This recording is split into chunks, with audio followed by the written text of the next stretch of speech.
Hi, how are we doing? Today I'm here with my November wrap up. November was a crazy month for me. It was really busy and it felt generally like a week long. So I didn't read as much as I was hoping to. Like I had such big plans for November. I should have known that wasn't gonna happen.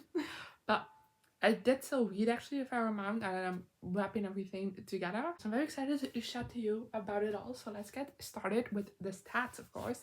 So I read 8 books in November, which amounts to 3,097 pages, which is an average of 103.23 pages per day and an average of 387.12 pages per book. So that's actually high per book average. I finished one series and I had 2 DNFs this month, sadly enough. And for format, I read 3 books I physically own, 1 ebook, 1 galley from that galley, and 3 library books. Then for rating, we have 2 2-stars, 2 3-stars, 1 4-star, and 3 5-stars, which I feel like this is the first month where my 5 stars are the highest. But I did get an average rating of 3.62, so not the highest. Then for age range, we have 1 middle grade, 2 YA books, and 5 adult books. And then for genre, we have 2 contemporaries, 1 dystopian, 1 comic, 3 fantasy books, and 1 non-fiction. So a good mix in there, a healthy mix. I always like it when there is a couple of options, you know. So the first book that I read in the month of November is Chakraborty by Ali Hazelwood, which I give 2 out of 5 stars to and is a reread. I ended last month and then started this month off by rereading a couple of Ali Hazelwood books to do my final ranking of all of her books. So I have a video up for that if you want to go check it out.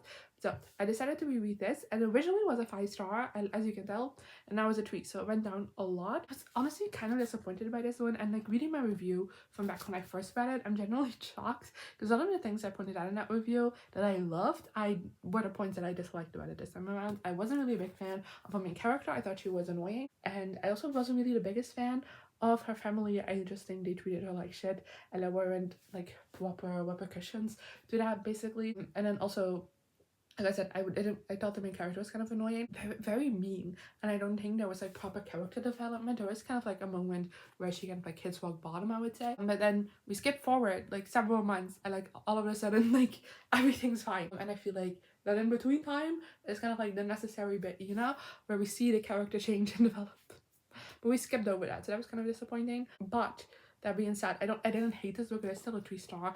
I did really like the romance in this. It is a very small part in it comparatively to other Ali Hazelwood books, considering it is a YA book. And then actually all the chess stuff I really enjoyed, which was surprising because I don't know anything about chess. Then next I read The Hunger Games Illustrated Edition by Suzanne Collins and illustrated by Nico Delort, which I gave 5 out of 5 stars to. It was another reread, and generally in my rereading era, I just kind of realized that rereading is fun. But my library has the illustrated editions of the Hunger Games books, at least the first 2, because that's all that's out right now. I just decided to take this with me and read it, and I read this series for the first time at the start of the year. Again, many videos about that, so you can watch my whole journey with it if you want. But I just have been craving this reread ever since I finished Sunrise on a Reaping, because there's just so much more you learn, and I wanted to go back to the start, kind of see what things were like. And I can tell you, brutal. Having all this information is just wild how much more intense and brutal it makes things.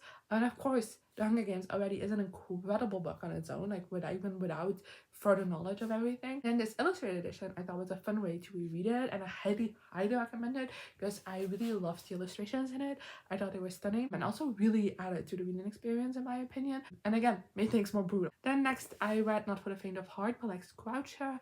I say read, but I tried because it is a DNF, sadly enough. It was just one that I was actually on my currently reading for a really long time, because I really enjoyed Lex Croucher's books before, so I was very excited for this book.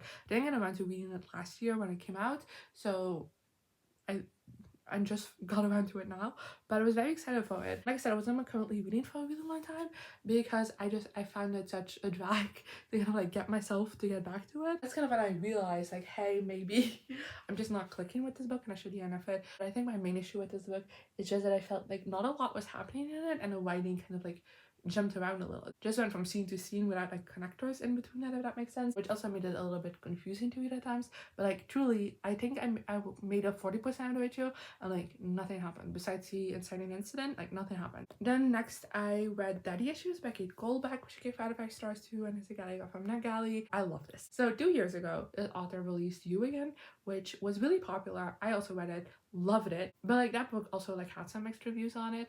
This is the author's latest release, also first release since You Again, and I was so hyped for it because of how much I read You Again, and this did not disappoint. I flew through this so quickly. Like I I had a lot of plans for that day. They were all scrapped. All I did was read this book because that's all I wanted to do. It just had me so gripped. Also just really loved our main character and her personal development. Again, I don't think this book is going to be for everyone, just like You Again, just because Kate Goldbeck doesn't shy away from the messy and the difficult. So but I really liked it. I think it's really well executed. I thought the romance was great. I just feel like I can't really explain it as in they had great banter or like great chemistry or something. It just, they clicked. And they worked so well together, and I really like that. Also, something that I really like is I feel like lately there's been like such like a trend of single parent romances, especially single dad romances, but I feel like this is the first one that I've read that actually tackles the whole concept of being a step parent. Especially our main character has never really seen herself as a mom, like seen herself having kids. She has never liked kids, so to have this addition to like the relationship, that of course is also very important. I'm seeing those discussions around that, and like generally it not shying away from like the difficultness of that topic at times. I really like that. I feel like it's very different from a lot of the books that I have read personally with this trope. So I don't know, I would recommend it, but also like be aware that this might not be for you. The next I read Recht by Renée, Rienties and Ali Devos, which I gave 5 stars to. This is the latest Camille comic, and you know I read those, so I read this immediately upon release. Like I wasn't a big fan of this one. I feel like this series, it started great, and then there was a couple that I didn't like, and then it gotten great again, and now I don't like this one again. So I don't know where to land with it, but I do really love the art style, and I'll always keep returning for that. But this one, I don't know, I did like that we were traveling and like on location. I thought it made for some great scenes, but ultimately I do think the whole message of this comic basically came down to you can behave like a brat and an asshole because you have learning disabilities, actually. So I don't think that is a good message to send to kids, because that's ultimately the target demographic for this. Then next I read Where There's Room for Us by Hayley Kiyoko, which is another DNF, and again I should have said attempted to read, because I generally only got 4% of the way through this, and again such a disappointment because this was another one of my most highly anticipated books for this year. I really loved Girls Like Girls by Hayley Kiyoko, which came out last year or the year before that, so I was really excited for this one, especially as it is pitched as a YA historical romance in which kind of being queer is normal. So I was very hyped for that, for like to have an historical romance that's queer and which like the queerness is not an issue. But this was terrible to read. I only made a 4% of the way in, so not very far at all, but like the writing was so aggravated. I feel like it just felt so forced and very much like someone trying to sound historical like all the time. Then next I read The City of Brass by Chakraborty, which I gave 5 stars to. I did a complete series vlog for the series, so go check that out as well. It's spoiler free, so you can go watch it, but I do a better job at discussing my thoughts on the entire series than I will in this wrap up because I got more time for it. But this is a book that's been on my TBR for like the longest time. I finally forced myself to get around to it, and then I immediately got upset at myself for it taking so long, because this was great. It generally is just such a great high fantasy. I totally get, but I've only seen amazing things about this series for years now. I really like the characters in this. I thought they had great development. I really liked like the places within this world and how it helped bring us the most full perspective, I guess, of things going on. I really like that. And I love this world so much. I feel like the world is so interesting, and like especially the politics within it is so complex, which makes it so interesting. There's no such thing as good and evil. Like everyone, like not everyone's on one, but like each party has on one, let's say it that way. There's a lot of manipulation of events and like discussions around objective history, I guess. And I don't know, I ate it up. I thought it was great. The only reason why it isn't a 5 for me personally is that I do think towards the ending, a lot of the characters' motivations are based around this romance, and I don't think that romance was developed well enough for such a heavy weight to be held to it in the end, and that kind of made the like last little bit fall a bit flat, because I couldn't understand the characters' motivations within that and like why they felt so strongly, because we didn't get to see that development. But for the rest, I thoroughly enjoyed this. In fact, I enjoyed it that much that of course immediately jumped into the sequel, The Kingdom of Copper by S.A. Chakraborty, which I gave 5 out of 5 stars to. I've never been as glad to do a complete series vlog, just because it gave me the perfect excuse to kind of ditch anything else I wanted to read and just immediately move into the sequel, which is something I don't get to do enough in my opinion. And I love this so much. It's slightly bigger than the first book, but I read it so much quicker because it is just a masterclass at building tension in my opinion. The entire book I was just on the edge of my seat, and I mean, because there's a lot of like different elements to it, and you can constantly see, even though they're all very separate things and they're making a decision very separately of each other because each character doesn't know what the other one's doing, but you as a reader kind of can see how these things can potentially influence each other, and it makes you just so like I said, so tense. And then when you finally get to that point where all of it comes together, my heart was racing so fast because I was just that invested in it. And again, we had great character development throughout this book as well, great politics again of the situation. We learned a lot of things about the world, to definitely put things that we learned in the first book in a very different perspective. I like the way we expanded on the world as well, and overall, like I said, just a masterclass in tension that I just adored. So highly recommend this book. Definitely one of my favorites of the year. And then next I read The Empire of Gold by S.A. Chakraborty, which I gave 2 to 5 stars to, sadly enough. This is the final book in a series and I didn't like it. I thought it was such a letdown. It is significantly longer than the first 2 books, and also significantly less happens in it. It's such a bore, it's such a slog to get through. On top of that, I also just think there was a huge drop in quality. Like I said with the first book, one of my favorite things about it is that there is no good and evil basically, and that there is so many complexities within these characters, within this world, and I feel like that all disappeared in this book, so that was a disappointment. And then I also just think the characters kind of became shells of themselves, where they were just kind of a bit annoying and selfish, and I wasn't the biggest fan of them anymore, sadly enough. Again, it also very much goes back a bit to like the romance aspect of it, and it is still extremely poorly done, but it leans on it a bit more heavily than it has been on the other books, so that also annoyed me. The final conflict, you know, the thing we've been building towards this entire time, was over within like 50 pages, and we weren't even in the action for most of it, so that was a massive letdown. And I think the biggest downfall of this book truly is that it spends so much time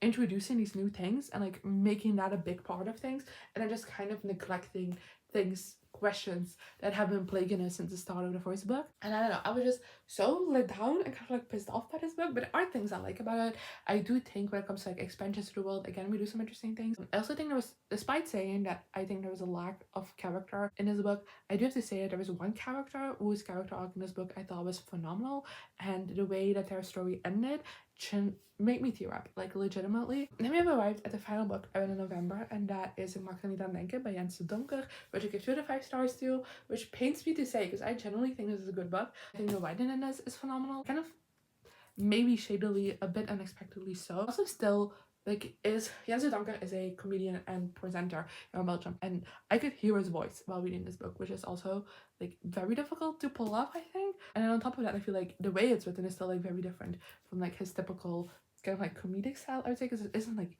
the funniest. There are a couple of jokes in here, but like it deals with his mental health, so it is like a very serious book, and I really like how this didn't shy away from that either. Like, he isn't afraid to get just like brutally honest about shit that happened to him, so therefore also like avoid this if it's triggering content for you, because it definitely doesn't shy away from anything. So I also really like that, and definitely if Jens Dendoncker in the future decides to write something else, I will read it, because like I said, I adore the writing. I feel like his way of kind of describing things was so not necessarily visual, because sometimes I could feel the things he was describing. It was just so well written, I guess. I don't have the words for it. I sometimes feel like such a bad reviewer because I'm like, there's a word for this. I know that. I don't know what that word is, so fuck me, I guess. But then the reason why it is like a relatively low rating, because a 3 star is still good in my book, is because this is written in a vignette style, with most chapters being around like 3 pages long. Some are a bit longer, some aren't even a full page long. Like, for example, this like the first thing, it has like room for a whole lot of paragraph, but that made, like, I feel like that in concept could have worked, but I feel like with the way Jens writes, that didn't work, because it just kind of felt disoriented. There's also like seemingly no rhyme or reason to the order that these things happen in, so therefore you could be talking about like something really light and one thing, and then in the next show all of a sudden like this very deep dark thing. And I know life is like that sometimes, and depression can feel like that sometimes, so maybe that's the reason why that was done. But it made it very hard to get yourself oriented within that particular story that we're telling, and then by the time you were oriented in it, it was over, because it is such a short vignette kind of thing, and that made it a bit of a disorienting read and a bit more difficult to read. But yeah, that is everything that I read in the month of November. If you read any of these books, let me know in the comments what you thought of them. So I'll some of the books you read this month, and then hopefully I'll see you next time. Good. Here I am again, the same old situation. What does the